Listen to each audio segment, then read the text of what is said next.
हामीहरू यस्तै उद्योग धन्दा गर्दै जाँदाखेरि एउटा चाहिँ यो पर्यटन क्षेत्र पनि होटल हस्पिटालिटी पनि एउटा गरौँ भन्ने साथीभाइको यसो सल्लाह अनुसार हामी चाहिँ अगाडि बढ्यौँ। आजभन्दा कमसेकम 6 वर्ष पहिला त्यति बेला चाहिँ देशको स्थिति पनि राम्रो थियो। त्यसपछि प्रदेशको राजधानी पनि बुटोलमा अस्थायी राजधानी अवस्थित थियो। त्यसपछि भैरवा एयरपोर्ट पनि त्यति बेला चाहिँ इन्टरनेसनल खालको बनिरहेको अवस्था थियो। त्यही हिसाबले एउटा चाहिँ बुटोलमा उच्च स्तरीय होटल चाहिँ एउटा आवश्यकता छ।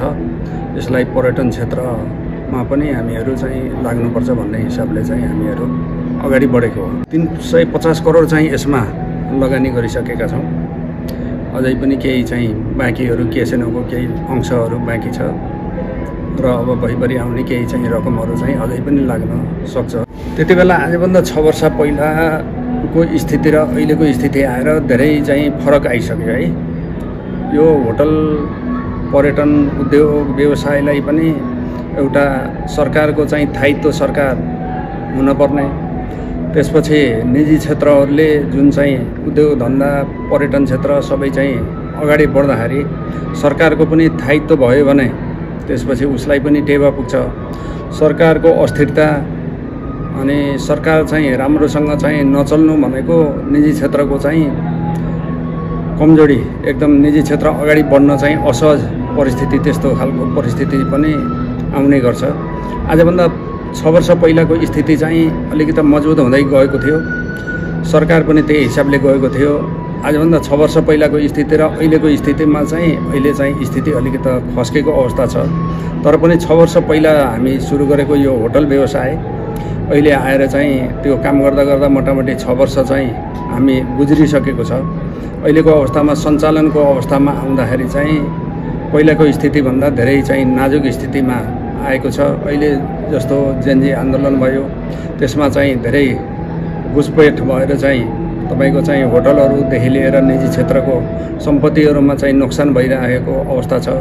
त्यो हिसाबले पर्यटनहरू पनि नेपालमा चाहिँ कसरी आउने या नआउने त्यस्तो खालको चाहिँ आउन अलिकति हिचकिचाउने अवस्था पनि आइसकेको छ। त्यो हिसाबले अब सञ्चालन त हामीहरू लगानी गऱ्यौँ। अब अहिले आएर चाहिँ ब्याङ्किङ हाम्रो मात्रै त्यसमा पुँजी हुँदैन, ब्याङ्कले चाहिँ हामीहरूलाई चाहिँ पार्टनर बनेको हुन्छ। ब्याङ्कको पुँजीको ब्याज भयो, त्यसको चाहिँ किस्ता भयो, त्यो पनि हामी चाहिँ तिर्दै जानुपर्ने अवस्था पनि आएको छ। त्यो हिसाबले अब दायित्व सरकार भयो भने नै निजी क्षेत्र चाहिँ अगाडि बढ्न चाहिँ सजिलो हुन्छ। त्यो हिसाबले अब नेपालमा पनि दायित्व सरकारको चाहिँ आवश्यकता छ। त्यो हिसाबले नै अगाडि बढ्दाखेरि होटल व्यवसाय सबै पर्यटन उद्योग धन्दा चाहिँ अगाडि बढ्न सक्यो भने त्यही हिसाबले चाहिँ राम्रो हो। हामीले चाहिँ यो होटल चाहिँ एउटा हायत प्यालेस भनेर यो चेन एउटा चाहिँ होटल छ। यो 400 चान्चुन ठाउँमा चाहिँ उसले सञ्चालन गरिसकेको छ। हामीबाट मात्रै यो चाहिँ सम्भव नहुने हुँदा हामी चाहिँ यो चेनसँग चाहिँ आबद्ध भएर चाहिँ हामी यो 25 तारिकदेखि हायत प्यालेस एउटा नामको चाहिँ चेनलाई चाहिँ हामी हस्तान्तरण गर्दैछौँ। अनि उसले चाहिँ हिसाबले विभिन्न देशहरूमा उसको चाहिँ शाखाहरू भएको हुन्छ।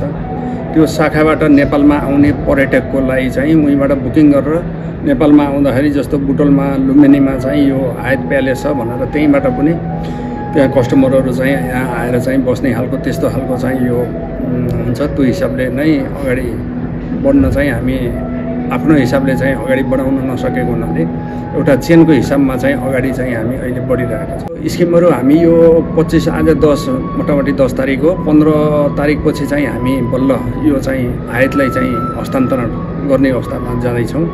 त्योसम्म चाहिँ हामी कसरी जाने, त्यसमा स्किमहरू कसरी रहने, पर्यटकहरूलाई कसरी चाहिँ स्किममा राखेर कसरी यहाँ भित्र्याउने भन्ने खालको रणनीति चाहिँ बन्दैछ। अब चाहिँ केही समय बाँकी छ, त्यसपछि चाहिँ त्यो रणनीति बनाएर नै यो हायत प्यालेस चाहिँ अगाडि बढ्दैछ।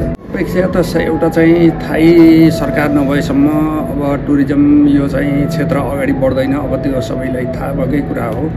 एउटा त सरकारले चाहिँ अब अलिकति सहज वातावरण भयो, यसलाई चाहिँ यसका समस्याहरू चाहिँ बुझेर पर्यटन क्षेत्रलाई चाहिँ जस्तो बोर्डरहरू चाहिँ नजिक छ।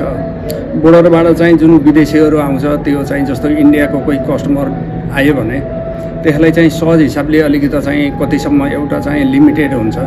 त्यो पैसा चाहिँ भित्राउनको लागि चाहिँ वातावरण सरकारले चाहिँ खोलिदिनुपर्छ। जस्तो हामी विदेश जाँदाखेरि चाहिँ पैसा लिएर चाहिँ जान सक्छौँ भने विदेशबाट आउँदाखेरि जस्तो इन्डियन पर्यटन आयो भने उसले यहाँ आएर चाहिँ जस्तो क्यासिनो खेल्छ, होटलमा आएर चाहिँ बस्छ, जस्तो बिहा पार्टीहरू गर्छ।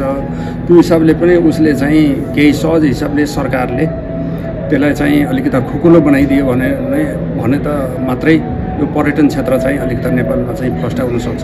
यसमा हामी चाहिँ 6 जनाको लगाइन्छ। मेरो चाहिँ 3टा भाइहरू छौँ हामी। एउटा चाहिँ मालपानी परिवारको गरेर लगानी गरेका छौँ।